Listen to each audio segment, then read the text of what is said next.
Good morning, beautiful souls. It's Miss Psychic D. Listen, I was just sitting here finishing up some email readings and other bibs and bobs, and I felt inspired to jump on and do a video for anyone who is experiencing a bit of contrast at the moment, anyone who's feeling stuck or stagnant or doesn't know what to do to move forward.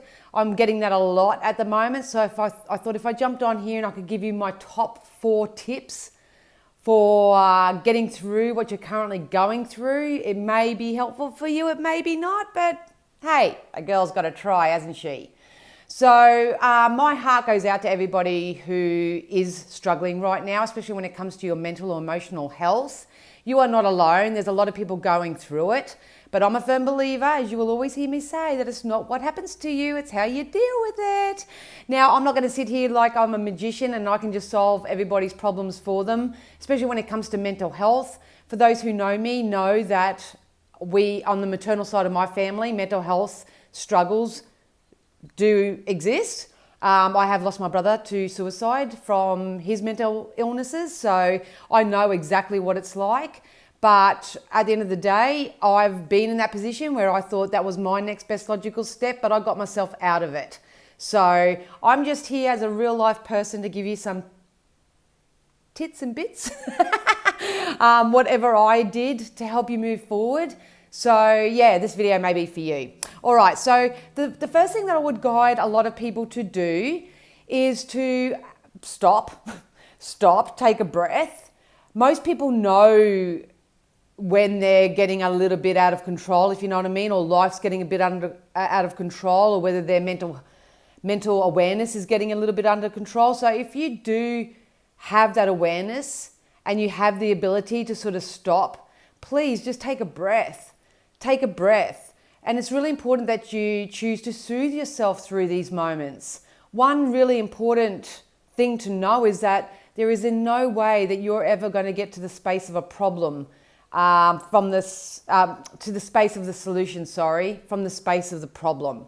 So if you've got a problem and it's very, very active within you, to find a solution within an hour or two to make you feel better, it's very unrealistic. That's typically when the quick Band-Aid fixes usually come into play, whether it's taking substances or making choices out of desperation, and it sort of feeds the manic when you try to do it that way. So if I can encourage you all to do anything, it would be to stop, take a breath, center and come back to yourself and say, hey, I'm at a point right now that I am furthest away from my truth. Everything seems to be going wrong. Nothing seems to be going right, but I acknowledge that. So please take some time to soothe yourself. Surrender to how you're feeling. That doesn't mean, take it on the chin and suck it up buttercup and all that sort of stuff. It's about honoring yourself. Honoring yourself to say, hey, I deserve better. Your soul wants better, because otherwise you wouldn't be feeling the contrast that much either. But unless you take that time to stop and breathe and surrender, and you can hand your worries over to source and spirit if you believe in that type of thing. By all means, talk to friends and family if they are very unconditional and not judgmental, because there's nothing worse than when you're feeling a certain way and someone's putting pressure on you to solve it all in that minute as well. That can be very overwhelming. So if you want to do it more self-led and spirit-led, the main trick for you to do, firstly, is to stop and soothe yourself and understand that you've got a momentum going on. Your emotion has gained a bit of traction, and it's towards what you don't want to feel, what's not right for you, all that sort of jazz. We need to slow that down. We don't need a solution, we just need to slow that down. So you also got to learn the mindfulness of cancelling the police. I call them the thoughts police. You know what I mean? Your brain's just there to protect you. And when you do have some deep-seated traumas or abandonment issues or any sort of concerns or whatever, your brain and your programmed thoughts will kick in to try to protect you. So you've got to be a little bit more mindful and don't listen to those thoughts police, because they will sabotage you every time. So in saying that, and another thing you've got to do too is release the responsibility to anyone else during that time. You need to honor yourself. You need to look after yourself. If you feel like you need to go away for a few days, be honest, communicate that, to others, but always honor yourself. A lot of people say, well, you can't run away from your problems and, you can't avoid this. It's always going to be here. Yeah, that's cool.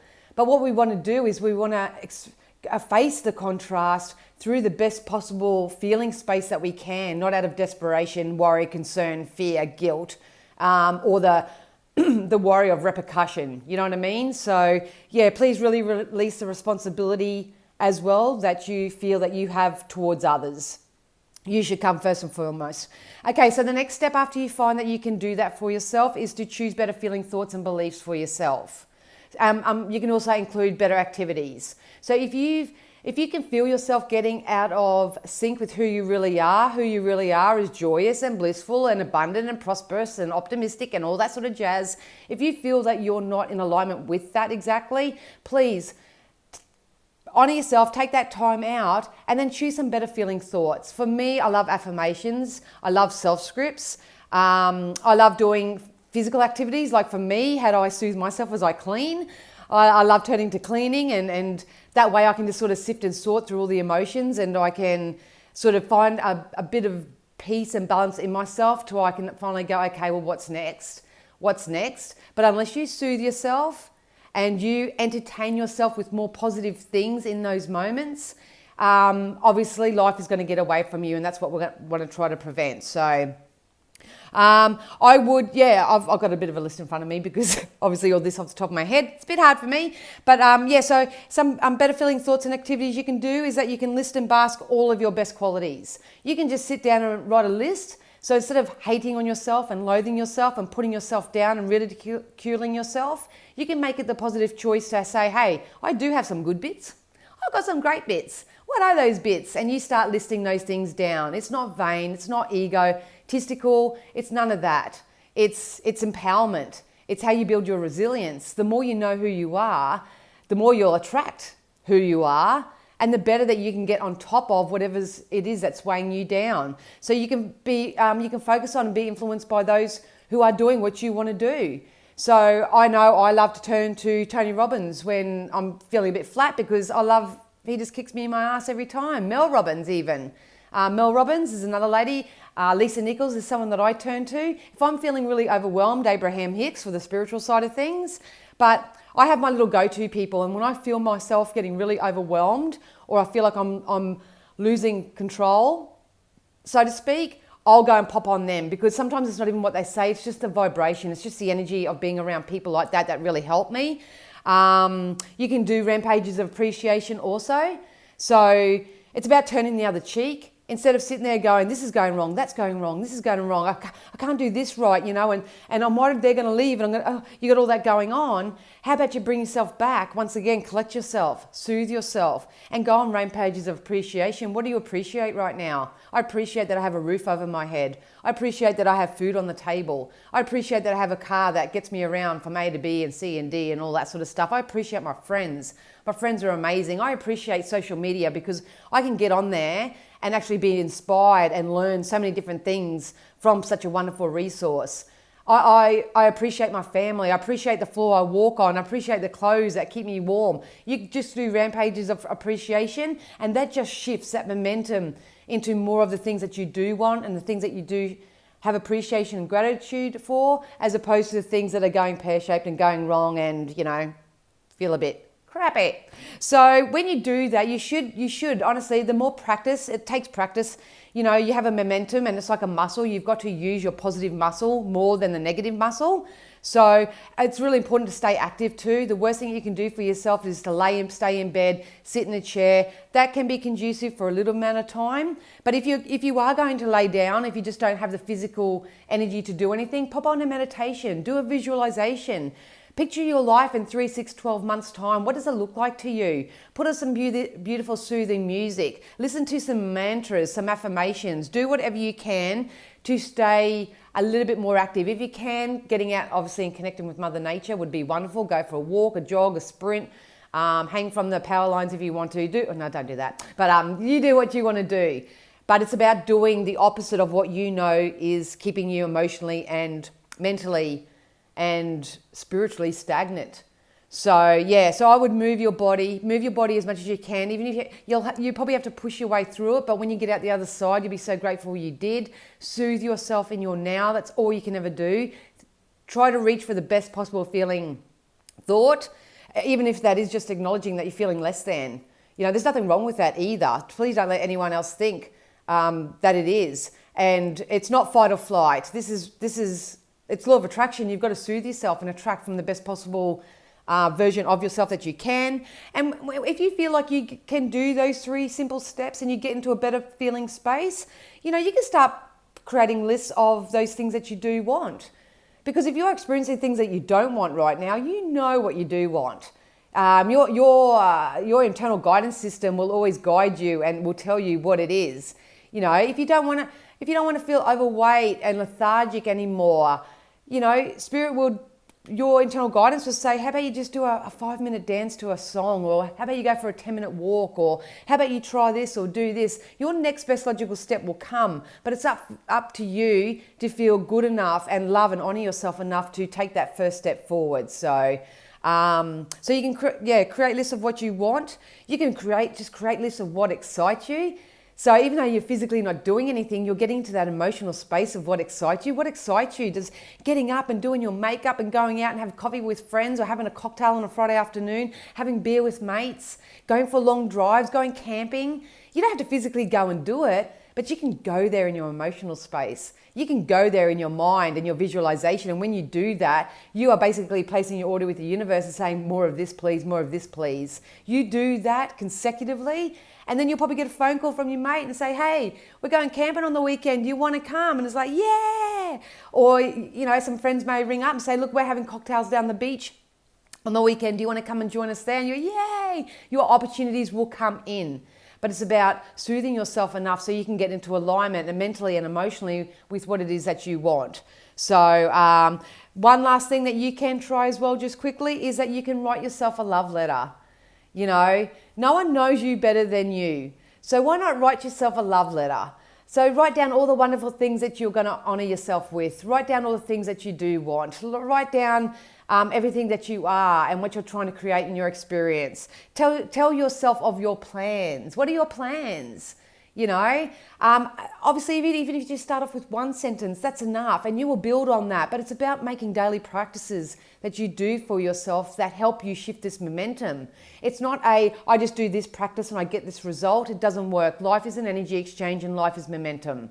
So it's about choosing one better feeling thought, one better feeling thought, one better feeling thought. I know for myself that I procrastinate a lot. The thought of doing something feels so much more wonderful than the actual physical action of doing it. But what I noticed is that I made a commitment to meditate. I use the Insight Timer app for that. I meditate every night before I go to bed.